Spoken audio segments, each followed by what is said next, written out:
संवादको साथमा छिटो भनेकै world link. Dish home fibre net भरपर्दो र विश्वासिलो छ, म जस्तै। Dish home fibre net.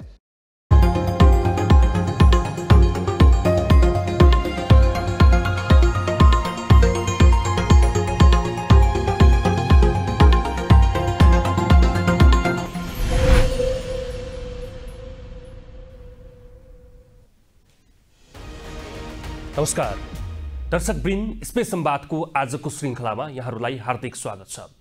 Space संवादको आजको श्रृङ्खला समसामयिक मुलुकको राजनैतिक घटनाक्रम, हुन गइरहेको उपनिर्वाचन र उपनिर्वाचनमा युवाहरूको भूमिका र पछिल्लो समय विद्यमान राजनैतिक दलबाट मुलुक कायापलट हुन नसकेको र मुलुक जहिले पनि अस्थिर बन्ने र मुलुक विकास र समृद्धिको दिशामा अगाडि बढ्न नसकेको भनेर युवा दस्ता, स्वतन्त्र उम्मेदवारहरू र नयाँ दलहरू यतिखेर उदाइरहेका छन्।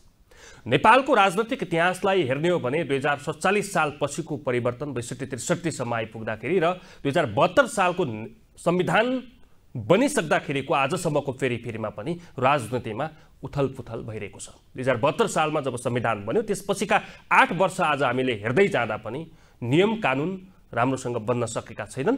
सङ्घ, प्रदेश र स्थानीय तहको कन्ट्राडिक्सन जस्ताको तस्तै छ। विदेश जाने वैदेशिक दर बढ्दैछ, युवा जनशक्तिको दर बढ्दैछ, राज्यलाई 24 खर्बभन्दा बढीको ऋण छ, पुँजीगत खर्चको अवस्था हेर्दा दयनीय छ र यति बेलाको यो परिस्थितिमा मुलुकलाई निकास दिनका निम्ति राजनैतिक दलहरूले खेल्नुपर्ने भूमिका र आम युवाहरू र सचेत नागरिकले खेल्नुपर्ने भूमिका के हो भन्नेतर्फ बहस र छलफलहरू चलिरहेका छन्। यति बेला देशको अवस्था हेर्दाखेरि काम गर्न सक्ने शक्ति, दक्ष शक्ति, सिप भएको शक्ति, नौजवानहरू खाडीमा रगत पसिना बगाइरहेका छन् र कतिपय पढ्ने बहानामा काम गर्न विभिन्न देशहरूमा गइरहेका छन्। यस्तै अवस्था रहिरह्यो भने मुलुकको हालत के हुन्छ र अहिले राजनीतिको बागडोर सम्हालिएका राजनैतिक दलका नेताहरूको पनि गति र मति सही नहुँदाखेरि राज्यले, मुलुकले दुःख पाइरहेका कतिपय दृष्टान्तहरू पनि छन्। यो अवस्थामा युवाको भूमिका के हुन्छ भन्ने प्रश्नका बीचमा रहेर आज हामी छलफल र बहस गरिरहेका छौँ। अब आउँदै गरेको उपनिर्वाचनमा इलामबाट आफ्नो उम्मेदवारी दिने तयारी गर्नुभएका एउटा युवा अभियन्ता, युवा व्यवसायी अर्जुन विक्रम शाहीसँग समग्र मुलुकको अहिलेको वर्तमान अवस्था, भविष्य र उहाँले सुदूरपश्चिमको एउटा युवा इलाममा गएर राजनीति गर्ने र त्यहाँ उम्मेदवारी दिएर इलामको कायापलट गर्छु भन्ने सोच कहाँबाट र कसरी पलायो, इलामलाई कुन कुन क्षेत्रबाट अगाडि बढाउन सकिन्छ, इलामको भविष्य के हो भन्ने फेरिफेरीमा हामी बहस गर्दैछौँ। यहाँलाई स्वागत छ। नमस्कार। नमस्कार अर्जुन सर, अब उपनिर्वाचन आउँदैछ। उपनिर्वाचनमा जहाँ नेकपा एमालेका नेता सुभाष नेवाङको निधन पछाडि इलाम क्षेत्र नम्बर 2 खाली भयो, त्यहाँ चाहिँ विभिन्न राजनैतिक दलहरूको चहल पहल सुरु भइसकेको छ र तपाईँ पनि अब अहिले विद्यमान राजनैतिक दलबाट र उदाएका राजनैतिक दलबाट पनि खासै भविष्य छैन भन्ने एउटा त्यो आफ्नो चाहिँ धारणा बनाइसके पछाडि त्यो ठाउँमा गएर निर्वाचन लड्ने तयारी गर्नुभएको छ।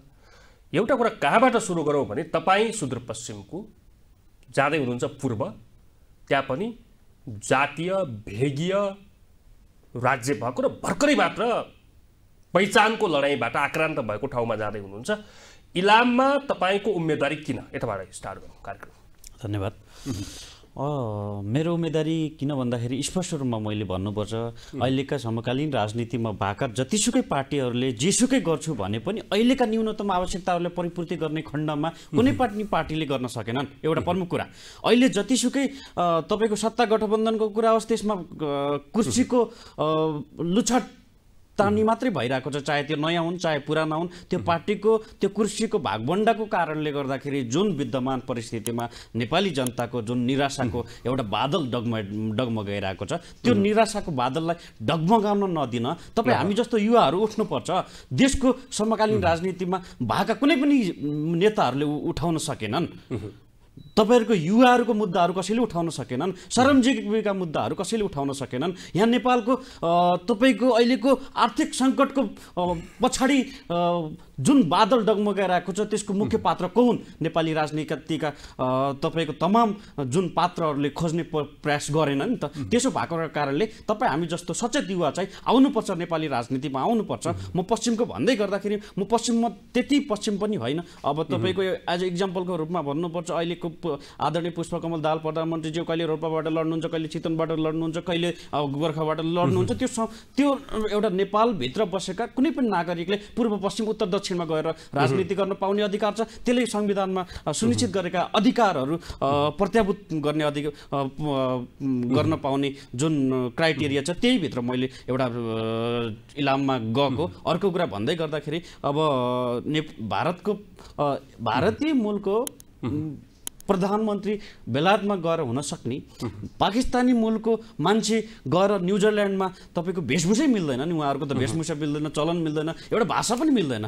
त्यो भएको कारणले एउटा त्यहाँको न्यूनतम आवश्यकताहरूलाई परिपूर्ति गर्नको लागि उनीहरूले पनि सेन्टिमेन्टल त्यो भूमिका निर्वाह गर्ने गर्दाखेरि त्यहाँ बुझ्ने कुरा हो। त्यहाँको न्यूनतम आवश्यकताहरू पनि परिपूर्ति नभएको खण्डमा मैले कसरी प्रत्याभूत गर्न सक्छु, युवाहरूको मुद्दा कसरी उठाउन सक्छु? लाखौँ लाख युवाहरू रुँदै तपाईँको एयरपोर्टबाट लाखौँ लाख युवाहरू देश विदेशमा गइरहेको अवस्थामा मैले कसरी प्रत्याभूत गर्न सक्छु? युवाहरूको मुद्दाहरू कसले बोल्दिने, मिटर ब्याजीको मुद्दाहरू कसले बोल्दिने, तपाईँको लाखौँ सहकारी पीडितको मुद्दाहरू कसले बोल्दिने भन्ने कुराहरूको आवश्यकता बोध गर्दै मैले सदनबाट मेरो प्रत्याभूत गर्नका लागि मैले जस्तो तपाईँलाई इलाम पुग्दै गर्दा, इलाम जाँदै गर्दा कतिपयले भन्लान् 2084 आउन पनि धेरै टाढा त छैन हैन, किन चाहिँ अर्जुन विक्रम शाहीलाई यति चाँडै इलाममै उम्मेदवारी दिनु पर्यो? यो भित्र चाहिँ इलाममा चाहिँ अर्जुनले के देख्यो, त्यहाँ अर्जुन दृष्टि कसरी लाग्यो इलाममा भन्ने टाइपका पनि प्रश्नहरू आउन सक्छन् भोलि।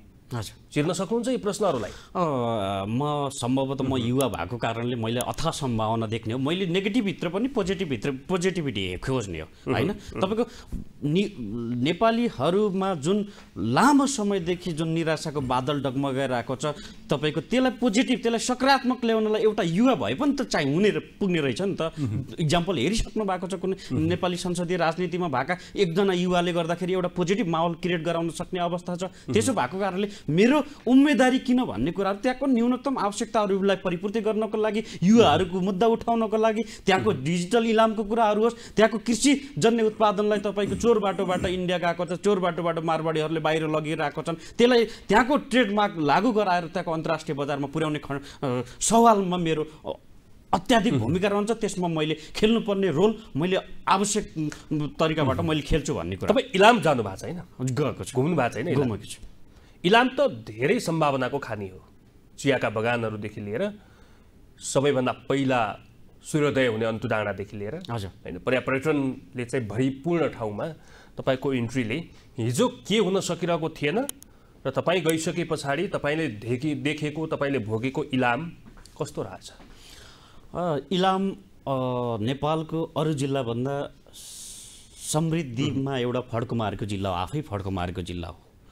प्राकृतिक स्रोत साधनले एउटा जुन भरिपूर्ण इलाम छ त्यो अरू जिल्लाले पाएको छैन। एउटा के छ भन्दाखेरि इलामलाई विभिन्न उपमाको रूपले चिन्ने गरिएको छ। एउटा जुन एउटा किराँत धर्मको तपाईँ उद्गम स्थल भनेर पनि तपाईँले इलामलाई चिन्नुहुन्छ होइन। तपाईँको पहाडको रानी भनेर पनि इलामलाई चिन्नुहुन्छ होइन। त्यो हुँदै गर्दाखेरि एउटा पर्यटन स्थलको अथाह सम्भावना भएको जिल्ला इलाम हुँदै गर्दाखेरि पारी तपाईँको दार्जिलिङमा करोडौँ पर्यटकहरू भित्रिन सक्ने, त्यहाँबाट डिस्टेन्स इलाम त धेरै पनि छैन नि त। वारी आउँदै गर्दाखेरि लाखौँ पर्यटकहरूलाई वारी भित्राउन नसक्ने किन भन्ने कुराहरू हो। त्यसमा युवाहरूको स्पष्ट भिजन के हो, त्यहाँ पुराना नेताहरूको तपाईँको स्पष्ट भिजन के हो, पुराना पार्टीहरूको स्पष्ट भिजन के हो भन्ने कुराहरू नआइसकेपछि मैले त्यहाँभित्र सम्भावना खोज्ने हो। मैले त्यहाँको सम्भावनालाई ग्राउन्ड लेभलमा इम्प्लिमेन्ट गर्न सक्छु कि सक्दैन भन्ने कुरा हो। इलामले आफै नेपाली राजनीतिमा ठुलो नेताहरू जन्माएको जिल्ला हो। उहाँहरू सत्ता र तपाईँको कुर्सीको तपाईँको लुछाचुडीमै उहाँहरू भुलिनु भयो। त्यहाँको न्यूनतम आवश्यकताहरू पनि परिपूर्ति भएको छैन। मैले बारम्बार किन न्यूनतम आवश्यकताहरू परिपूर्ति भएको छैन भन्ने कुराहरू त हजुरलाई अवगत गराइसकेँ। किन भन्दाखेरि ग्राउन्ड लेभलमा जुन कुराहरू हुनुपर्ने थियो त्यो पनि नभइसकेपछि तपाईँको काम गर्नुपर्ने आवश्यकता त छैन नि त। तपाईँको पूर्व प्रधानमन्त्री झलनाथ खनालले 70 करोड सर्प पाल्नको लागि लिनुभयो, त्यहाँको पानीको लागि लिनुभयो, त्यहाँको सडकको लागि लिनुभयो, त्यहाँको युवाहरूको बेरोजगारीको समस्या अन्त्य गर्नको लागि न्यूनतम साझा कार्यक्रम पनि सम्पूर्ण दलहरूले गर्न सकेनन् नि त। त्यसो भएको कारणले यिनीहरूबाट सम्भव छैन, पुराना राजनीतिक पार्टीहरूबाट सम्भव छैन। अहिले समकालीन राजनीतिमा भएका पार्टीहरूबाट कुनै पनि नेपालको भिजन र दृष्टिकोण नहुने, इम्प्लिमेन्ट नहुने भइसकेपछि तपाईँ हामी जस्तो युवा जाग्नुपर्छ। लाखौँ लाख युवाहरूको समस्याहरू कसले उठाइदिने? अहिले तपाईँको सहकारीको समस्याहरू कसले उठाइदिने?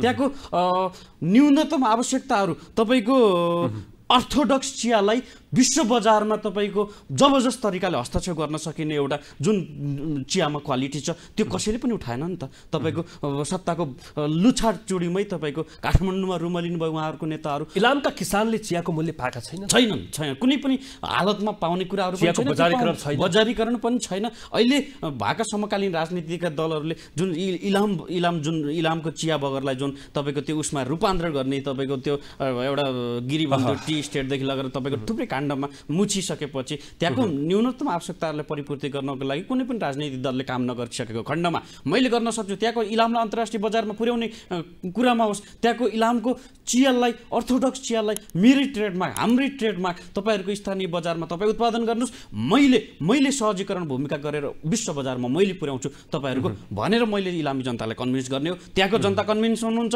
त्यहाँको अदुवा होस्, अम्लिस होस्, 8वटा भनेर त्यहाँको आफै उपमा छ। अम्लिस हो, अदुवादेखि लगेर थुप्रै अलैँचीदेखि लगेर थुप्रै कुराहरू छ। त्यसलाई अन्तर्राष्ट्रिय बजारमा कसरी पुर्याउन सकिन्छ? त्यसलाई लाखौँ इन्डियाबाट तपाईँको 12 खरबदेखि लगेर 12 अरबसम्मको तपाईँको अदुवा कागती नेपालमा भित्रिँदै गरेको खण्डमा त्यसलाई चाहिँ परिपूर्ति गर्नको लागि त्यहाँको उत्पादनलाई राष्ट्रियकरण कसरी गर्न सकिन्छ? त्यहाँको एउटा के छ भन्दाखेरि कृषि ब्याङ्क कसरी उत्पादन गर्न सकिन्छ? कृषि ब्याङ्क कसरी उत्पादन गरेर त्यहाँको प्याकेजिङलाई, ब्रान्डिङलाई अन्तर्राष्ट्रिय बजारमा कसरी पुर्याउन सकिन्छ भन्ने कुराहरू स्टडी गर्दै गर्दाखेरि मैले त्यहाँ अथाह सम्भावना देखेको, नेगेटिभिटीभित्र पनि पोजिटिभिटी देखेको मान्छे हो मैले। त्यसो भएको कारणले मेरो न्यूनतम आवश्यकताहरू, मेरो त्यहाँको जनतालाई मेरो स्पष्ट भिजन र कार्ययोजना मैले खाका तयार पार्ने हो। त्यसैमा जनता कन्भिन्स हुनुहुन्छ। पुराना दलबाट भ्रष्टाचारका व्यथितिका फाइलहरू लागेका नेताहरूबाट कुनै पनि विकासको सम्भावना नभएको कारणले म जस्तो युवा चाहिँ आउनुपर्छ भनेर त्यहाँको युवाले जुन जनमानस पटलमा जुन भनिराख्नु भएको छ, उहाँले विश्वास गर्नुहुन्छ। उहाँले मेरो कार्ययोजना, उहाँले मेरो भिजन देख्नुहुन्छ, उहाँले मेरो कार्यकुशलता देखेर उहाँहरूले मलाई भोट हाल्नुहुन्छ भन्ने कुरा। तपाईँले इलामबाट चाहिँ कस्तो सम्मान अर्थात् सत्कार, इलामबाट कस्तो सम्भावना देख्नुभयो? हिजो तपाईँ इलाम घुम्दै गर्दाखेरि त्यहाँका युवा वर्गहरू, त्यहाँका नागरिकहरूले चाहिँ तपाईँप्रति विश्वास गर्ने के आधारहरू देख्नुभयो? तपाईँबाट चाहिँ के आशा अभिलाषा बोकेका छन् त्यहाँका जनताले, त्यहाँका युवाले?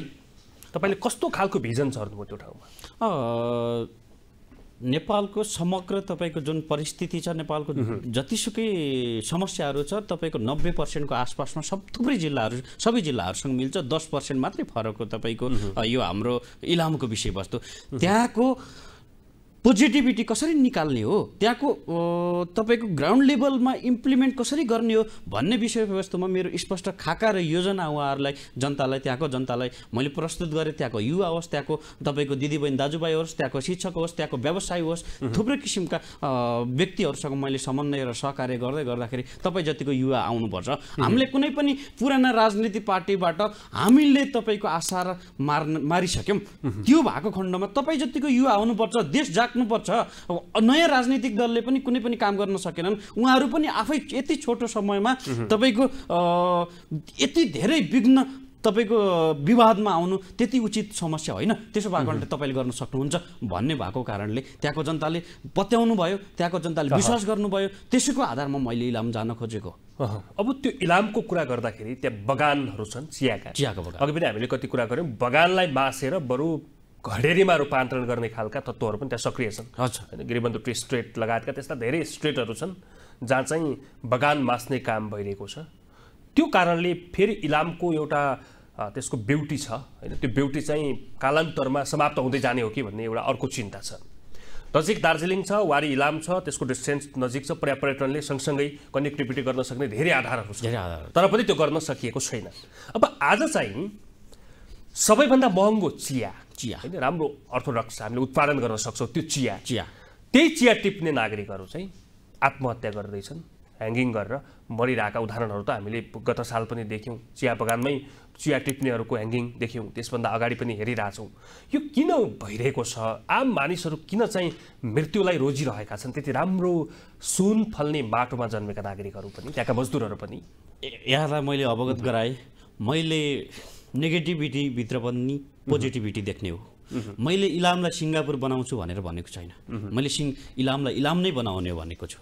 इलामलाई पुरानो स्वरूपमा ढाल्न, इलामलाई प्राकृतिक स्वरूपमा ढाल्न, इलामभित्र भएका सम्भावनाहरूलाई खोज्न मैले काम गर्ने हो। त्यसमा तपाईँको त्यो हुँदै गर्दाखेरि जुन त्यहाँको किसानहरूले तपाईँको आत्मदह गर्नुपर्ने बाध्यात्मक अवस्था छ, त्यो सबै नेपाली राजनीतिमा भएका दलहरूले उहाँहरूको के छ भन्दाखेरि त्यसलाई इलामलाई लगेर इलामलाई गरिखाने भाँडोको रूपमा जुन अहिलेसम्म विकास गरेर राख्नु भएको छ त्यो चिर्नुपर्छ। त्यहाँको जनताले अब चिर्छन्, त्यहाँको जनता जागिसके भन्ने कुरा हो प्रमुख कुरा। त्यहाँको न्यूनतम श्रमजीवी वर्गलाई एउटा समयमा पारिश्रमिक नपाएको कारणले त्यहाँका लाखौँ जनताहरू झुन्डिनु पर्ने, आत्मदह गर्नुपर्ने अवस्था। अरू जिल्लाको रेसियोमा त्यहाँ इलाम जिल्लामा धेरै आत्मदहको तपाईँको अवस्था अत्यन्तै दयनीय अवस्था छ। त्यसो भएको कारणले त्यहाँको आवश्यकताहरूलाई परिपूर्ति गर्नको लागि त्यहाँको जनतालाई त्यहीको तपाईँको स्रोत साधनलाई प्रयोग गरेर तपाईँहरू पनि समृद्धि हुन सक्नुहुन्छ। तपाईँ अरू जिल्लाभन्दा समृद्धिशाली हो। तपाईँहरू एउटा भिजन भएको युवालाई तपाईँले आँट्नुपर्छ, तपाईँको गर्नुपर्छ भन्दै गर्दाखेरि काम गर्न सक्ने सम्भावनाहरू धेरै छन्।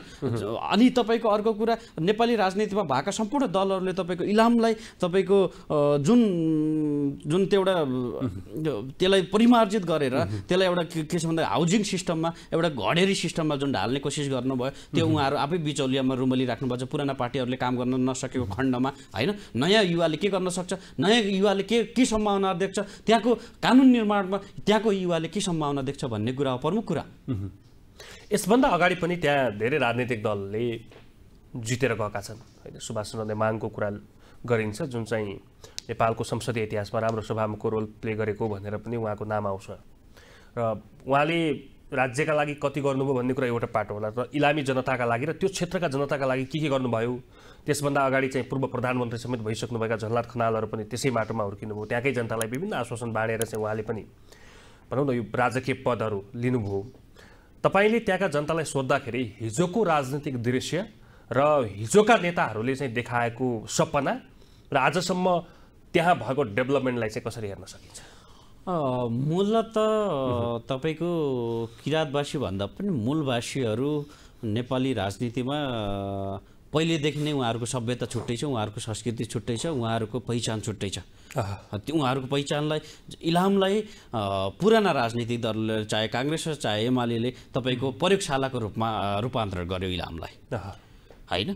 एउटा जनजातिको छोरा सुभाष नेमाङ प्रधानमन्त्री हुन नसक्ने भन्ने क्यापासिटी खुबै थिएन उहाँसँग। एउटा नेपालको होल पोलिटिकल सिस्टममा उहाँ जति योगदान, उहाँहरूको आफ्नो व्यक्तिगत विषयमा तपाईँको हिलो छ्याप्ने कामहरू भयो होला, तर त्यो इतिहासले तपाईँको अङ्कित गर्ने कुरा हो, मूल्याङ्कन गर्ने कुरा हो। तर नेपाली समकालीन राजनीतिमा सुभाष नेमाङ एकदमै तपाईँको शालीन व्यक्तित्व हुनुहुन्थ्यो होइन। उहाँले जुन सम्भावना देख्नु भएको थियो इलामलाई, त्यति अरू पार्टीहरूले उहाँले गर्न खोज्नु भएको, अरू पार्टीहरूले उहाँहरूको विपक्षीले गर्न दिएन। उहाँहरू काठमाडौँमै बोलाएर जुन प्रयोगशाला बनाउने कोसिस गरियो, जुन संसदीय राजनीतिमा कुर्सीको वरिपरि घुमाएर जुन मूलवासीहरूलाई तपाईँको प्रयोग गर्ने जुन चेष्टा गरे अरू राजनीतिक दलहरूले, अरू पार्टीहरूले, अरू व्यक्तिहरूले, त्यो अब सम्भव छैन। अब सम्भव छैन भन्ने कुरा हो। त्यहाँको मूलवासीको आफ्नै पहिचान छ, आफ्नै धर्म छ, आफ्नै संस्कृति छ। त्यसलाई प्रमोट कसले गर्ने त? त्यसलाई प्रमोट गरेर अन्तर्राष्ट्रिय बजारमा कसले पुर्याउने त? महागुरु फाल्गुनानन्दको तपाईँको जन्मस्थान, पवित्र जन्मस्थान हो। त्यहाँ किराँतवासीहरू त्यहाँ जाँदै गर्दाखेरि, त्यहाँ भिजिट गर्दै गर्दाखेरि, त्यहाँ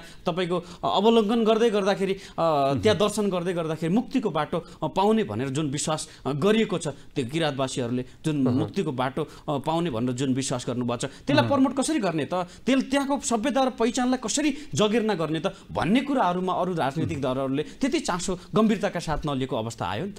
त्यसो भएको कारणले मैले कसरी त्यहाँको मुद्दाहरूलाई उठाउन सक्छु, त्यहाँको मुद्दालाई कसरी तपाईँको पार्लिमेन्टमा तपाईँको एज अ के छ भन्दाखेरि कानुन हिसाबमा मैले अगाडि बढाउन सक्छु भन्ने कुरा प्रमुख कुराहरू हुन्। त्यहाँको मेन समस्याको जडलाई चाहिँ तपाईँले कसरी लिनु भएको छ? जस्तो कुन कुरामा चाहिँ त्यहाँका नागरिकहरू अझै पनि पछाडि छन्, त्यो ठाउँ अझै पनि पछाडि छ? हामी पश्चिममा जति हामी सोझो छौँ, उहाँहरू मूलवासी पनि त्यति नै सोझो। एउटा इलामलाई मैले बारम्बार भन्दै आएको छु, इलामलाई पुराना राजनीतिक दलहरूले एउटा प्रयोगशालाको रूपमा निर्माण गरे होइन। सुभाष नेमाङज्यू आफै प्रधानमन्त्री र राष्ट्रपति हुन सक्ने खुबी भएको व्यक्ति हो, उहाँले किन बनाइएन त होइन। एउटा त्यो एउटा उहाँहरूले बुझ्नुपर्ने कुरा किन बनाइएन त, हामीलाई बारम्बार किन प्रयोग गरियो त, बारम्बार प्रयोग गर्न हामी नै हुनुपर्ने हो त, अरू ठाउँको अरू भेगलाई किन प्रयोग गरिएन त भन्ने कुराहरूलाई महत्त्वबोध गर्दै उहाँहरूको जनताले बुझिसक्नु भएको छ, त्यहाँको जनताले बुझिसक्नु भएको छ। त्यहाँको न्यूनतम आवश्यकताहरूलाई प्रमुख कुरा के हो भन्दाखेरि त्यहाँको उत्पादनलाई कृषि अन्तर्राष्ट्रिय बजारमा पुर्याउने कुरा प्रमुख कुरा, त्यहाँको पर्यटनलाई जोड्ने कुरा होस्, त्यहाँको तपाईँको अर्ग्यानिक हब बनाउने कुरा होस्, त्यसलाई कृषि हब बनाउने कुरा होस्, त्यसलाई टुरिज्म र तपाईँको धर्मलाई एग्रो टुरिज्मको बनाउने कुरा होस्, इको टुरिज्म बनाउने कुरा होस्, त्यहाँको ग्रिन टुरिज्म बनाउने कुरा होस्, त्यसलाई कसरी प्रमोट गर्न सकिन्छ भन्ने कुराहरूमा त्यहाँको जनताले आफैले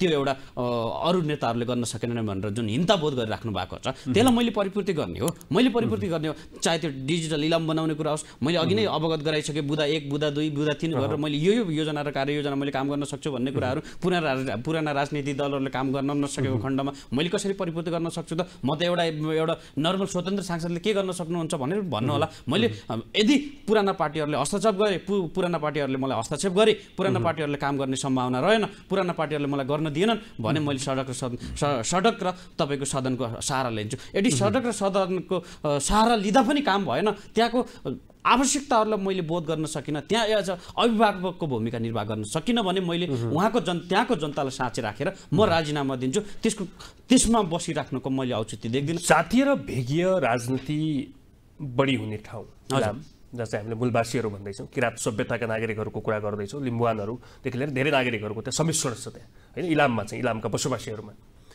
त्यो ठाउँमा गएर एउटा अर्जुन विक्रम शाही होइन, त्यो फरक ठाउँबाट, फरक वर्गबाट, फरक जातबाट गएको एउटा क्यान्डिडेटले निर्वाचन जित्न सक्छ? जित्न नसक्ने भन्ने कुरामा म विश्वास गर्दिनँ। युवा हुँदै गर्दाखेरि जोस जागर र तपाईँको जोस जागर तपाईँको कार्यकुशलताको हिसाबमा युवा आफै तपाईँको क्रियाशीलतामा तपाईँको त भेग फरक छ, जात फरक छ, वर्ग फरक छ। यो समग्र कुरालाई चाहिँ त्यहाँ एक किसिमको नारा बनाउन सक्छ, विकास गर्न, योजना बनाउन, भिजन बनाउनलाई तपाईँको जात जाति वेशभूषाले आवश्यकता पर्दैन। मैले अघि नै अवगत गराइसकेँ, भारतीय मूलको प्रधानमन्त्री गएर बेलायतमा प्रधानमन्त्री हुन सक्ने, पाकिस्तानी मूलको व्यक्ति न्युजिल्यान्डमा गएर प्रधानमन्त्री बन्न सक्ने, नेपालको मान्छे, नेपालकै हावापानी खाएको मान्छे, 4 जात 36 वर्णलाई एकमुष्ट गर्नुपर्छ भनेर लडेका युवाहरू, लडेका पुस्ताहरू होइन। एउटा के छ भन्दाखेरि किराँत धर्मलाई तपाईँको राई लिम्बूहरूसँग कसैको सामिप्यता छ भने तपाईँ हामी जस्तो ठकुरीहरूको सामिप्यता बढी छ। हिजोको इतिहास हेर्दाखेरि होस्, चाहे आजको इतिहास हेर्दाखेरि होस्, हामी सबैभन्दा बढी कोहीसँग घुलमिल हुनसक्छौँ भने चाहे त्यो राई होस्, चाहे किराँत होस्, चाहे त्यो लिम्बू होस्, अरू कुनैमा पनि त्यो त्यति शालीनता, त्यति तपाईँको इमान्दारिता कुनै पनि देख्दैन। चाहे पुरानो नेपाल बनाउने विषयमा होस्, चाहे नेपालको होल टेरिटरीलाई तपाईँको समात्ने कुरा, ग्रेटर नेपाल एक्सपान्ड गर्दाखेरि, चाहे त्यो तपाईँको हामी ठकुरी त लिडिङ पोजिसनमा थियौँ, उहाँहरू त रगतको खोला बगाउने तपाईँको किराँत राई लिम्बूहरूको जति तपाईँको कन्ट्रिब्युसन छ त्यो कन्ट्रिब्युसन त हामीले गरेको छैनौँ त। अरू जात जाति अरू वेशभूषाले त गर्न सकेको छैन। त्यो वेशभूषाले उहाँले जुन पहिचान पाउनुपर्ने हो, उहाँ नै यो देश बनाउने, उहाँले नै तपाईँको नेपालको एउटा सीमा रेखा कोर्ने जुन बहादुरीपन उहाँहरूले गर्नुभएको छ, त्यो बहादुरीपनको साँच्चैको मूल्याङ्कन कसले गरे त गर्न सकेको छैन। त्यो तपाईँ हामी जस्तो युवाले खोज्नुपर्ने कुरा हो। किराँत सभ्यताको कुरा होस्, चाहे त्यहाँ तपाईँको धर्म संस्कृतिलाई जगेर्ना गर्ने कुरा होस्, त्यहाँको मूलवासीहरूले के पाए, अहिलेसम्म राज्यबाट के पाए भन्ने कुरा प्रमुख कुरा हो। अहिलेसम्म अपहेलित हुनुपर्ने, प्रताडित हुनुपर्ने, राज्यबाट उहाँहरूको मुद्दाहरूलाई समावेश नगर्नुपर्ने, कानुनमा समावेश नगर्नुपर्ने, अधिकतम तपाईँको अधिकतम अहिले पहिचानको मुद्दाहरू छ, अधिकतम जनसङ्ख्यालाई तपाईँको खुसी पार्ने गरेर एउटा पहिचानको मुद्दा, एउटा अधिकतम मान्छेहरूलाई समेट्न सक्ने, एउटा राज्यको नाम पनि दिन नसकेको अहिलेका परिपाटी अहिलेका राजनीतिक दलहरूले उहाँहरूले के विश्वास गर्नुहुन्छ पुरानो पार्टीबाट? त्यसो भएको कारणले त्यहाँको धर्म संस्कृतिलाई जोगाउने कुरा होस्, उहाँको साँच्चैकै म को हुँ भन्ने कुराहरू, त्यहाँको धर्म संस्कृतिलाई जोड्ने कुराहरूमा, किराँत धर्म भित्र भएका तपाईँको राम्रा कुराहरूलाई जोड्ने कुरामा, त्यहाँको उद्गम स्थललाई पवित्र धामलाई एउटा बुद्धको जस्तो एउटा पर्यटन स्थल बनाउन सकिने कुरामा म विश्वास गर्छु। म तपाईँको पशुपतिनाथ जस्तो तपाईँको त्यो धर्मलाई प्रमोट गर्न सकिन्छ, त्यहाँका राम्रा कुरालाई प्रमोट गर्न सकिन्छ, त्यहाँको धर्मलाई, त्यहाँको राम्रा कुरालाई तपाईँको मुन्डन धर्मभित्र भएका जुन तपाईँको ऐतिहासिक कार्यहरू छन् त्यसलाई तपाईँको राष्ट्रिय पाठ्यक्रममा ल्याउने कुरा होस्, त्यसमा मेरो जोरदार भूमिका रहन्छ भन्ने कुरा। अर्को पाटो अब अहिले सङ्घीयता मुलुकमा अभ्यस्त रहन्छ। यति सानो मुलुकमा सङ्घीयता आवश्यक थिएन भन्ने खालका पनि कतिपय कुराहरू आज उठ्दैछन्, आवाजहरू उठ्दैछन्। ठिकै छ, सङ्घीयता भइसकेको थियो, सङ्घ र स्थानीय तह मात्रैको पनि एउटा परिकल्पना भएको भए अझ बेटर हुन्थ्यो, प्रदेश त किन चाहियो र भन्ने खालका पनि आवाजहरू आज उठ्दैछन्। तपाईँलाई के लाग्छ, यो मुलुकलाई सङ्घीयता भार भएको, सङ्घीयता अप्ठ्यारो भएको हो, यो चाहिँ हामीले जानी नजानी चाहिँ यसलाई लाद्न मात्र खोजेका हौँ? हामीले पढ्दै गर्दाखेरि म आफै अन्तर्राष्ट्रिय कूटनीतिको विद्यार्थी, म आफै कानुनको विद्यार्थी, म आफै विज्ञानको विद्यार्थी भएको कारणले कुनै पनि व्यवस्था गलत हुँदैन, कुनै पनि व्यवस्था गलत हुँदैन। व्यवस्थामा बस्ने पात्रको भूमिकामा निर्वाह गर्ने कुरा हो। त्यसले अंगीकार गरेका कुराहरू त्यसले संविधानलाई मान्छ कि मान्दैन, त्यसलाई जनतालाई प्राथमिकतामा राखेर काम गर्छ कि गर्दैन, त्यसले जनतालाई सर्वोपरि मानेर काम गर्छ कि राज्यको हितमा काम गर्छ कि गर्दैन, राष्ट्रको हितमा काम गर्छ कि गर्दैन, युवाहरूको विषयमा मुद्दा उठाउँछ कि उठाउँदैन, श्रमजीवीका मुद्दाहरू उठाउँछ कि उठाउँदैन भन्ने प्रमुख पात्र हो। तपाईँको संहिताको विषय कुराकानी गर्नै पर्दाखेरि अहिले जुन समकालीन राजनीतिक दलहरूले संहितालाई तपाईँको गलत परीक्षाला निर्माण गरे, त्यसलाई आफै संहिता आफै गलत होइन नि। तपाईँको एकअर्काप्रति कम्पिटिसन गरेर राज्यलाई जुन उचाइमा पुर्याउनु पर्ने थियो त्यो उचाइको अवधारणा एकदमै राम्रो छ संहिता, तर त्यहाँका पात्रहरूलाई घटाउनुपर्छ। यति सानो मुलुकमा लाखौँ करोडौँ तपाईँको हजारौँ सांसदहरूका अपरिहार्यता किन त त्यसलाई घटाएर 50-60% सर्लकै हटाएर 30-40 जनाको एउटा प्रदेशमा एउटा कमिटी गठन गरेर पनि त्यहाँको न्यूनतम आवश्यकताहरूलाई परिपूर्ति गर्न सकिने कामखण्डहरू गर्न सकिन्छ नि त। हामीले देखेको हो प्रदेशलाई चाहिँ अधिकार सम्पन्न बनाउने कुरामा पनि चुकिया छ हैन? अधिकार सम्पन्न बनाउने कुराहरू तपाईँको एउटा सानो तपाईँको इलाम जिल्लाको तपाईँको इलाम नगरपालिकाको यति नम्बर वडाभित्र 500 मिटर तपाईँको कसरी बनाउने भन्ने कुराहरू शहरी विकास मन्त्रालयले निर्धारण गर्छ। तपाईँको काम कर्तव्य अधिकार केही पनि दिएको छैन, प्रदेश तपाईँको घाँडो भयो भन्ने कुरामा म त्यति विश्वास गर्दिनँ। तपाईँ हामी जस्तो युवाले विश्वास गर्नु हुँदैन। सत्य कुरा के हो भन्ने कुराहरू त्यो पहिचान गर्नुपर्छ। अहिलेको संहिता यदि तपाईँ पुराना दललाई घाँडो भएकै हो भनेपछि त बहुमतबाट पारित गर्नुपर्ने आवश्यकता त थिएन नि। त्यसो भएको हुँदै गर्दाखेरि कसरी पहिचान गर्न सकिन्छ, त्यसलाई कसरी घटाउन सकिन्छ, सांसदहरूको सङ्ख्या घटाएर त्यसलाई इम्प्लिमेन्ट गर्ने तत्त्वहरूलाई कसरी प्रभावकारी बनाउन सकिन्छ भन्ने कुराहरूमा मात्रै डिबेट गर्नु जरुरी छ जस्तो लाग्छ मलाई। अब आजका दिनमा चाहिँ कोशी प्रदेशको नामाकरण गर्ने क्रममा, प्रदेश 1बाट कोशी बनाउने क्रममा अघिल्लो कार्यकाल त त्यत्तिकै बित्यो, तत्कालीन समयका नेकपा एमालेबाट मुख्यमन्त्री बनेका शेरधन राईको कार्यकाल, त्यसपछि आएका कैयन अन्य मुख्यमन्त्रीहरू सँगसँगै आएका हिकमत कुमार कार्कीका पालामा चाहिँ प्रदेश 1बाट कोशी नामाकरण भयो र त्यसपछि त्यहाँ चाहिँ यो एक किसिमको हिंसा भड्कियो। धेरै पहिचानवादीहरूले पहिचानको माग गर्दै त्यहाँ आन्दोलन पनि गरे। एक किसिमले हेर्दा अहिले त्यहाँको समाज अझै पनि विभाजित जस्तो छ, जातिहरूमा वर्गमा एक किसिमको कन्ट्राडिक्सन जस्तो देखिन्छ। यद्यपि भित्र आन्तरिक रूपमा मिले पनि बाह्य रूपमा र सामाजिक रूपमा चाहिँ त्यहाँ केही न केही समस्याहरू छन्। त्यो समस्यालाई चिरेर निर्वाचन लड्दाको कठिनाई बारे त राम्रोसँग थाहा छ नि हैन तपाईँ? हजुर हजुर, निकै कठिनाई होला नि यो अवस्था त। निकै कठिनाई भन्दा पनि मेरो तथा आम जनताको माग के हो भन्दाखेरि न्यूनतम भन्दा पनि तपाईँको बहुमतबाट पारित नहुन सकेपछि अधिकतम जनतालाई कसरी समेटेर लान सकिन्छ भन्ने कुरामा अहिलेको राज्य पक्ष कुनै गम्भीर देखिन। त्यसलाई त मैले बारम्बार तपाईँको एउटा अवगत गराइसकेँ नि होइन र? अवगत गराउँदै गर्दाखेरि कोशी प्रदेश होस्, तपाईँको इलामलाई तपाईँको नेपाली राजनीतिक दलहरूले प्रयोगशाला बनाए नेपाली राजनीतिक दलहरूले प्रयोगशाला बनाए। कोशी प्रदेशलाई अन्तर्राष्ट्रिय गिरोहरुले राष्ट्रिय गिरोहरुले प्रयोगशाला बनाए।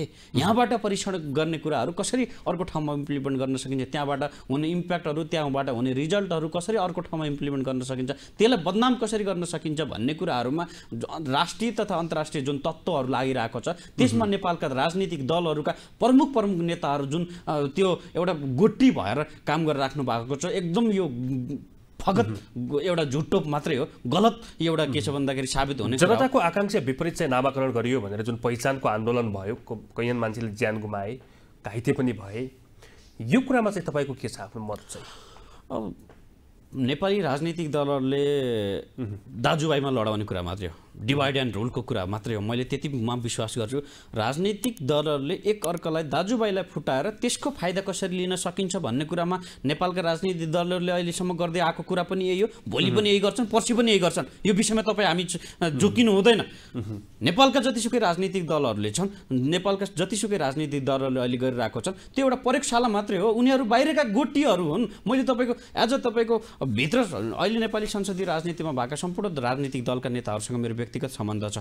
उहाँहरूसँग बनाउने भिजन उहाँहरूले पनि गर्न खोज्नुहुन्छ, बाहिरबाट परिचालित हुनुहुन्छ। बाहिरबाट कुनै पनि परिचालित व्यक्तिले त्यो एउटा काम गर्ने स्वतन्त्र ढङ्गले काम गर्न नसक्ने अवस्थामा तपाईँ हामी जतिको युवा जाग्नुपर्छ भन्ने कुरा हो। त्यहाँको आवश्यकताको हिंताबोधलाई तपाईँको महसुस गरेर कसरी काम गर्न सकिन्छ, बहुमतबाट हुन नसकेपछि तपाईँको अधिकतम जनसङ्ख्यालाई कसरी समेट्न सकिन्छ भन्ने कुराहरूलाई त्यहाँ खुसी पार्नलाई राज्य गम्भीर नभएको कुरा मात्रै हो। त्यति हिंसा भड्काउनु पर्ने, त्यहाँको जनतालाई दाजुभाइलाई मार्नुपर्ने, आफ्नै दाजुभाइले मारेर तपाईँको राजनीतिक दलहरूले राजनीति गर्नुपर्ने, त्यसको कुनै पनि तुक छैन। तपाईँ हामी जस्तो युवा जाग्नुपर्छ भन्ने कुरा हो त्यसमा।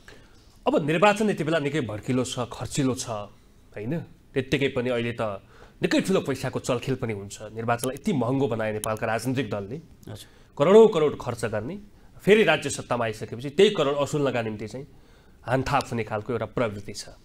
तपाईँ त्यो अहिलेको यो व्यवस्थामा, अहिलेको यो अवस्थामा टेकेर चाहिँ निर्वाचनमा होमिने एउटा आफ्नो तयारी गर्दै हुनुहुन्छ।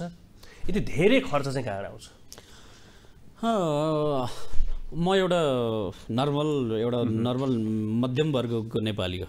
मैले लाखौँ करोडौँ खर्च गरेर चुनाव जित्नुपर्ने कुनै पनि आवश्यकता देख्दिनँ। मैले भिजन देख्नलाई, मैले त्यहाँको जनतालाई न्यूनतम आवश्यकताहरूलाई परिपूर्ति गर्नको लागि मैले लाखौँ करोडौँ खर्च गरेर मैले चुनाव जित्नुपर्छ भन्ने मैले तुक राख्दिनँ। मैले त्यहाँको जनतालाई समृद्धि बनाउने बाटोहरू खोज्ने हो, त्यहाँको जनतालाई सुखी बनाउने बाटोहरू दिने हो, मैले त्यहाँको जनतालाई अधिकतम जनतालाई समेट्न सकिने विचारहरू दिने हो। मैले ग्राउन्ड लेभलमा इम्प्लिमेन्ट, मैले कुराकानी गर्नु पर्दाखेरि पुराना राजनीतिक दलहरूले काम नगरिसकेको खण्डमा उहाँहरूले ठुल्ठुलो भाषण दिनुहुन्छ, माथिबाट लानुहुन्छ होला, काठमाडौँबाट लानुहुन्छ, थुप्रै ठाउँबाट तपाईँको चुनावी ठुलो पैसाको चलखेल पैसा कमाएका छन् राजनीतिक दलले।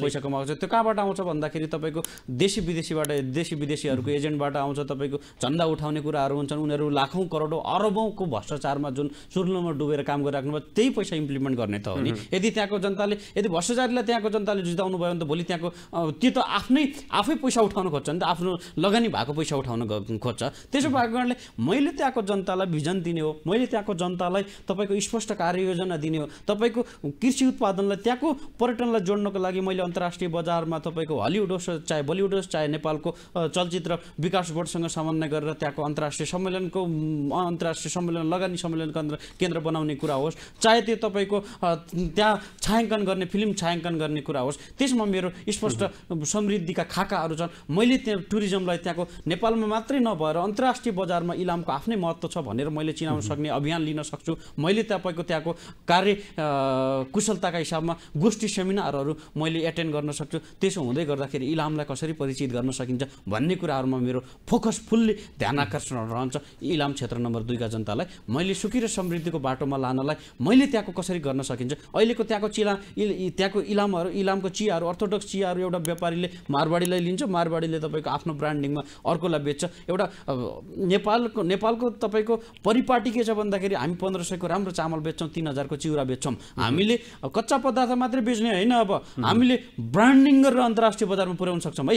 हामीले कच्चा पदार्थको मूल्य त तपाईँहरूलाई हजुरहरूलाई थाहा छँदैछ। हामीले त 1000 रुपियाँको जडीबुटी बेचेर 1 लाखको एउटा के छ भन्दाखेरि ट्याब्लेटका तपाईँको उहरू किन्ने देश हो। त्यसो भएको कारणले हामीले कच्चा पदार्थ मात्रै बेच्ने होइन, यहाँ यही स्रोत साधन इम्प्लिमेन्ट गर्न सकिन्छ। यहाँको कच्चा पदार्थलाई यहाँको र मेटेरियललाई यही तपाईँको के छ भन्दाखेरि उत्पादन गर्न सकिन्छ, बजारीकरण गरेर अन्तर्राष्ट्रिय बजारमा पुर्याउन सकिन्छ। चाहे त्यो पर्यटनको कुरा होस्, चाहे त्यो मेडिसिनको कुरा होस्, चाहे त्यो तपाईँको अर्ग्यानिक हब बनाउने कुरा होस्। अब अहिले नेपाल वर्ल्डको अधिकतम जनसङ्ख्या के भएको छ भन्दाखेरि ब्याक टु नेचरको उसमा त्यो एउटा परिकल्पना सहित फर्किसकेको छ। हामीले नेचरमा भएको उत्पादनहरूलाई खानुपर्छ, हामीले तपाईँको प्राकृतिक स्रोत साधनबाट उत्पादन भएका खानेकुराहरू खानुपर्छ, केमिकल हालेको खानेकुराहरू खानु हुँदैन भन्ने कुराहरू वर्ल्ड हेल्थ अर्गनाइजेसनले पनि अहिले तपाईँको लाखौँ तपाईँको अहिलेको जुन जनसङ्ख्या छ त्यसलाई प्रभावित पार्न लाखौँ केमिकलहरू युज गरेको छ। व्यापारको लागि जे पनि गर्न सक्ने अहिलेको जुन परिपाटी भएको छ त्यसलाई अन्त्य गर्नको लागि अर्ग्यानिक हब नेपालबाट सुरुवात हुन सक्छ, अर्ग्यानिक हब इलामबाट सुरुवात हुन सक्छ। त्यसको नेतृत्व कसले गर्ने त? त्यसको नेतृत्व मैले गर्ने, त्यसको नेतृत्व इलामी जनताले गर्ने, त्यसको नेतृत्व त्यहाँको युवाहरूले गर्ने भन्ने कुराहरूमा प्रमुख अर्थ राख्ने कुरा। अब अन्तमा छौँ हामी। जस्तो यति बेला चाहिँ केही स्वतन्त्र उम्मेदवारहरूको लहर चल्यो यसभन्दा अगाडिको निर्वाचनमा, 79को निर्वाचनमा पनि र स्थानीय तहको निर्वाचनमा पनि कतिपय रूपमा राम्रा कामहरू गरिरहेका पनि व्यक्तिहरू छन्। तर सहर केन्द्रित निर्वाचनमा जसरी स्वतन्त्रहरूको एक किसिमको दबदबा रह्यो, तर इलाममा चाहिँ एउटा स्वतन्त्र जाँदाखेरि इलामका जनताको विवेक, त्यहाँको बुद्धि र स्वतन्त्रप्रतिको इलामका जनताको सद्भाव चाहिँ जुन काठमाडौँले पायो, धनगढीले पायो, धरानले पायो वा अन्य कुनै ठाउँले पायो त्यस्तो खालको हुनसक्छ? मूलत म एउटा अभिभावकको हिसाबमा मैले इलामी जनतालाई बाटो देखाउने हो, मैले भिजन देखाउने हो, मैले कार्यकुशलता देखाउने हो। म युवा हुँदै गर्दाखेरि मसँग अनुभव होला हैन, मसँग अनुभव नहोला, मैले एउटा टिम एज अ टिम त्यहाँको जनताको समन्वय गरेर त्यहाँको भूमिकालाई कसरी बाँध्न सकिन्छ त्यसलाई as a development, as a के छ भन्दाखेरि कल्चरल डेभलपमेन्टको कुरा होस्, एज अ हिस्टोरिकल डेभलपमेन्टको कुरा होस्, एज अ सभ्यताको कुरा होस्, एज अ तपाईँको डिजिटल टुरिज्म, डिजिटल इलाम बनाउने कुरा होस्, एज अ टुरिज्म हब बनाउने कुरा होस्, एज अ फिल्म तपाईँको छायाङ्कन हब बनाउने कुरा होस्। मेरो स्पष्ट भिजन र योजना र कार्ययोजना छ, मैले त्यसमा स्पष्ट रूपमा लाग्छु। त्यहाँको जनता आफै स्वाभिमान हुनुहुन्छ। पुराना पार्टीहरूले 2056 साल कुरा होस्, 2047 सालको कुरा होस्, त्यहाँ जतिसुकै राजनीतिक दलहरूले त्यहाँको जनतालाई प्रयोगशाला बनाए। राजनीतिक प्रयोगशाला होस्, तपाईँको त्यो धार्मिक प्रयोगशाला होस्, थुप्रै किसिमका तपाईँको प्रयोगशाला बनाउँदै गर्दाखेरि मैले त्यो प्रयोगशाला बनाउन सक्दिनँ। मैले किन गर्ने? जनताको आवश्यकताहरूलाई परिपूर्ति गर्नको लागि मैले ग्राउन्ड लेभलमा खटिने हो, मैले त्यहाँको एजेन्डाहरूलाई संसदमा तपाईँको कानुनको हिसाबमा लाने हो, मैले त्यहाँको अभिभावकको हिसाबमा गाइडलाइन्सको हिसाबमा मैले अगाडि बढ्ने हो। त्यहाँको न्यूनतम आवश्यकताहरू मैले बारम्बार तपाईँको 1000 चोटि मैले रिपिट गरिसकेँ होला, न्यूनतम आवश्यकताहरू पनि परिपूर्ति भएको छैन। त्यहाँ लगानी अन्तर्राष्ट्रिय पूर्व प्रधानमन्त्रीहरू पनि उत्पादन गरिसकेको जिल्ला हो, त्यो पूर्व सभामुख पनि उत्पादन गरिसकेको जिल्ला हो। त्यो हुँदै गर्दाखेरि त्यहाँको जनताले किन काम गर्न सकेनन् त? त्यहाँको जनताले किन राहतको महसुस गर्न सकेनन् त? राष्ट्रिय राजनीतिमा हालिमुहाली गर्न सक्ने पात्र जन्माउँदै गर्दाखेरि त्यहाँको जनताले किन सुख पाएनन् त? त्यो अहिलेको प्रमुख आवश्यकता हो। भ्रष्टाचारमा चुर्लुमा डुबेकाहरूले देश बनाउँछु, राष्ट्र बनाउँछु, इलामी जनतालाई सुखी दिन्छु, यो तपाईँको टुरिज्म बनाउँछु भन्ने कुरा फगत गलत हो। त्यो कुनै पनि जनता अब झुकिनेवाला छैन, झुकिनुहुन्न। अब त्यहाँको जनता साँच्चीकै सबल र त्यहाँको जनताले विकास चाहेको हुन्। बाहिर त्यहाँको लाखौँ तपाईँको युवाहरू विदेशी नै क्रम होस्, लाखौँ तपाईँको हजारौँ तपाईँको युवाहरू, हजारौँ श्रमजीवी वर्गहरू इलामका तपाईँको रुखमा झुन्डिनु पर्ने कुराहरूको अन्त्य गर्नको लागि मेरो जबरजस्त इन्ट्री हुन्छ, मेरो जबरजस्त भूमिका हुन्छ। त्यहाँको न्यूनतम आवश्यकताहरूलाई तपाईँको कार्यकुशलता त्यसलाई ढाल्नको लागि त्यसलाई अहिले थुप्रै पार्टीहरूले तपाईँको बोल्छन्, गर्दैनन्। मैले बोल्दिनँ, अब गर्ने लेभलमा मैले काम गर्न सक्छु भन्ने कुराहरू मैले आफ्नो अठोटबाट जुन काम गरेको छु मैले गर्छु। जुन दिन मैले काम गर्न सक्दिनँ, त्यहाँको जनतालाई चित्त बुझ्दैन, मैले त्यहाँको तपाईँको कृषिजन्य पदार्थ होस्, तपाईँको चिया होस्, तपाईँको अदुवा होस्, त्यसलाई मैले राष्ट्रिय तथा अन्तर्राष्ट्रिय बजारमा ब्रान्डिङ गरेर मैले त्यहाँको खरिद गरेर त्यहाँको जनतालाई त्यहाँ उत्पादनको तपाईँको ग्यारेन्टी मैले मैले गर्न सकिनँ भने मैले त्यही दिन मैले राजीनामा दिएर मैले तपाईँको काम गर्न सकिनँ है, मलाई माफ गर्नु होला, मैले काम गर्न सकिनँ, म तपाईँको भ्रष्टाचार गर्न आएको होइन, म यहाँको जनतालाई सेवा सुविधा र सम्पन्न बनाउन आएको हो। मैले काम गर्न नसकेको खण्डमा मेरो कुनै पनि औचित्य छैन। यहाँको जनताको तपाईँको जबरजस्त तरिकाले हस्तक्षेप अर्थोडक्स चियालाई अन्तर्राष्ट्रिय बजारमा पुर्याउनु पर्छ भनेर जबरजस्त तरिकाबाट योजना आएको तपाईँको के छ भन्दा पार्लिमेन्टमा होस् मेरो जबरजस्त भूमिका रहन्छ। यदि मैले गर्न नसकेको खण्डमा मैले नैतिकताको आधारमा पछिल्लो दिन राजीनामा दिन्छु। एज अ युवाको भएको कारणले मैले तपाईँको अगाडि टेलिभिजनको अगाडि अठोट लगेर भनी नेपालमा भएका राजनीतिक दलहरूबाट, नेपालमा समकालीन भएका राजनीतिक दलबाट कुनै पनि पार्टीले गर्न सक्ने भिजन, कुनै पनि पार्टीले गर्न सक्ने योजना, कुनै पनि पार्टीले गर्न सक्ने तपाईँको के छ भन्दा कार्यकुशलता भन्दा मेरो कार्यकुशलता उत्कृष्ट रहन्छ। म आफै अन्तर्राष्ट्रिय कानुनको विद्यार्थी भएको कारणले, म आफै अन्तर्राष्ट्रिय सम्बन्ध भएको कारणले, कुटनीतिमा मेरो अब्बलता भएको कारणले मैले गर्न सक्ने थुप्रै कुराहरू छन्। म भित्र भएका सम्भावनाहरूलाई इलामी जनताले स्पष्ट रूपमा त्यहाँको ग्राउन्ड लेभलमा इम्प्लिमेन्ट गर्न सक्नुहुनेछ। त्यसैको लागि उहाँहरूको जनतामा त्यहीमै भलाइ छ भन्ने कुराहरू म प्रश्न पार्न चाहन्छु। अर्को कुरा रह्यो तपाईँको युवाहरूको मुद्दा कसले उठाइदिनु? लाखौँ लाख युवाहरू रुँदै गइरहेको छन्। लाखौँ लाख युवाहरू नेपाल त खाली हुन्छ, अबको 5-7 वर्षमा खाली हुन्छ। लाखौँ तपाईँको नेपालमा लगानी गर्ने कुराहरू, नेपालमा तपाईँको के छ भन्दाखेरि अन्तर्राष्ट्रिय तपाईँको कम्पनीहरू किन छोड्दै गइरहेको छन् त? एनसिएलले किन छोड्यो त? थुप्रै कम्पनीहरूले किन छोड्दै गइरहेको छन् भन्ने कुराहरू, लगानी मैत्री नेपाल हुन सकेको छैन नि त। त्यसमा कानुनहरू तपाईँको निर्माण हुन सकेका छन्। कानुन कसले निर्माण गरिरहेको छ? 2-4 जना पात्रहरूले कानुन निर्माण गरिराख्नु भएको छ। एज दुर्गा प्रसाद हिसाबमा हेर्नुहोस्, नेपाली राजनीतिक दलमा भएका समकालीन नेताहरूले दुर्गा प्रसाद व्यवसाय हुँदै गर्दाखेरि उहाँहरूको पुरानो पृष्ठभूमि त मैले केही पनि खोतलिनँ। उहाँको पृष्ठभूमि जाँदै गर्दाखेरि अहिले 4-5 वर्षभित्र नेपालमा भएका नर्सहरू, नेपालमा भएका याचै पढेका पात्रहरू पनि नभेटिने अवस्था छ। त्यसलाई कसरी परिपूर्ति गर्ने त? त्यसलाई कसरी सम्भावित तपाईँको योजना खाका तयार पार्ने त भन्ने कुरा हो। दुर्गा प्रसाईले जुन तपाईँको लाखौँ करोडौँ ब्याङ्कबाट लोन लगेर एउटा तपाईँको के छ भन्दाखेरि मेडिकल दिन्छु है, लाखौँ युवाहरूलाई तपाईँको के छ भन्दाखेरि कतारमा होइन है, यहाँबाट तपाईँको टप नेपाल वर्ल्डको टप हस्पिटलहरूमा वर्ल्डको टप तपाईँको अर्गनाइजेसनहरूमा काम गर्ने वातावरण बनाउँछु भन्दै गर्दाखेरि उहाँहरूलाई निरुत्साहित गर्नुपर्ने, नेपाली मूलवासीहरूलाई व्यावसायिक हिसाबमा म आफै व्यवसायी भएको कारणले म कति ठाउँबाट पेलिनु परेको छ, म कति ठाउँबाट हेपिनु परेको छ भन्ने कुरा त मलाई रियलाइज भएको छ, मलाई महसुस भएको छ नि। त्यसो भएको हुनाले कसरी काम गर्न सकिन्छ, नेपालमा लगानी मैत्री वातावरण कसरी गर्न सकिन्छ? पुरानो पार्टीबाट न भिजन छ, न स्पष्ट कार्ययोजना छ, न केही पनि छैन। उहाँहरू विदेशीहरूको गोटी हो, उहाँहरू विदेशको गुलाम हो। त्यसो भएको कारणले तपाईँ हामी जस्तो युवाहरू जाग्नुपर्छ। तपाईँ हामी जस्तो युवाहरू पार्टीहरूमा पनि, पार्टीहरूभित्र पनि राम्रा नेताहरू छन्, राम्रा पात्रहरू छन्। उहाँहरू जाग्नुपर्छ। उहाँहरूले देखेका सम्भावनाहरूलाई परिपूर्ति गर्नको लागि पुराना पार्टीहरूको झोले भएर, पुराना पार्टीहरूको पुच्छर लाएर काम छैन भन्ने कुराहरूको प्रत्याभूत गराउँदै लाखौँ, म आफै इमोसनल हुन्छु, लाखौँ लाख युवाहरू विदेशको जाँदै गर्दाखेरि एयरपोर्टमा लाखौँ लाख युवाहरूको लास भित्रिँदै गर्दाखेरि म आफै युवा भएको कारणले कहिलेकाहीँ त मलाई लाग्छ यहाँका तपाईँको के छ भन्दाखेरि संसद भवनमा गएर के छ भन्दाखेरि बम विस्फोट गर्नुपर्ने अवस्था आउँछ भन्ने कुराहरू। यति फ्रस्ट्रेसन छ यो व्यवस्थाप्रति, यति फ्रस्ट्रेसन यी पात्रहरूप्रति। व्यवस्था आफैमा गलत हुँदैन, पात्रहरू गलत भएको कारणले नेपाली समाजलाई कतातिर लाँदैछ त? नेपालमा नैतिकताको कुराहरू छ तपाईँको, न पुरानो तपाईँ हामीले देखेको जस्तो संस्कारको कुराहरू छ। नेपालमा भएको युनिभर्सिटीहरू ध्वस्त पारेको छ, नेपालमा भएको तपाईँको शिक्षा र स्वास्थ्यलाई ध्वस्त पार्न खोजिएको छ, नेपालको संस्कृतिलाई तपाईँको आक्रमण गर्न खोजिएको छ। अहिले भएको कुरा के हो भन्दाखेरि किराँत सभ्यतालाई ध्वस्त पार्नको लागि देशी तथा विदेशी तपाईँको चलखेलहरू भइरहेको छ। त्यसलाई जगेर्ना गर्नको लागि त्यहाँको जनता जाग्नुपर्छ, त्यहाँको जनता जाग्नुपर्छ भन्ने कुरा हो। त्यसो भएको कारणले इलामी जनताले सक्षम युवालाई विश्वास गर्नुहुन्छ, सक्षम तपाईँको नागरिकलाई विश्वास गर्नुहुन्छ। उहाँले जात जाति भाषा धर्म भन्दा पनि त्यहाँभन्दा पनि माथि उठेर त्यहाँको समकालीन विकास हेर्ने एउटा भिजन भएको युवालाई विश्वास गर्नुहुन्छ भन्ने कुरामा मैले तपाईँलाई यही टेलिभिजनबाट व्यक्त गरेँ। महत्त्वपूर्ण समय संवादका लागि धेरै धन्यवाद। हस्। दर्शकवृन्द, कार्यक्रम स्पेस संवादको आजको श्रृङ्खलामा मुलुकको समसामयिक राजनैतिक अवस्था र राजनीतिमा नयाँ अनुहार र युवाको इन्ट्री किन लगायतका पेरिफेरीमा कुराकानी गऱ्यौँ। आजका लागि संवादको समय सकिएको छ। नमस्कार।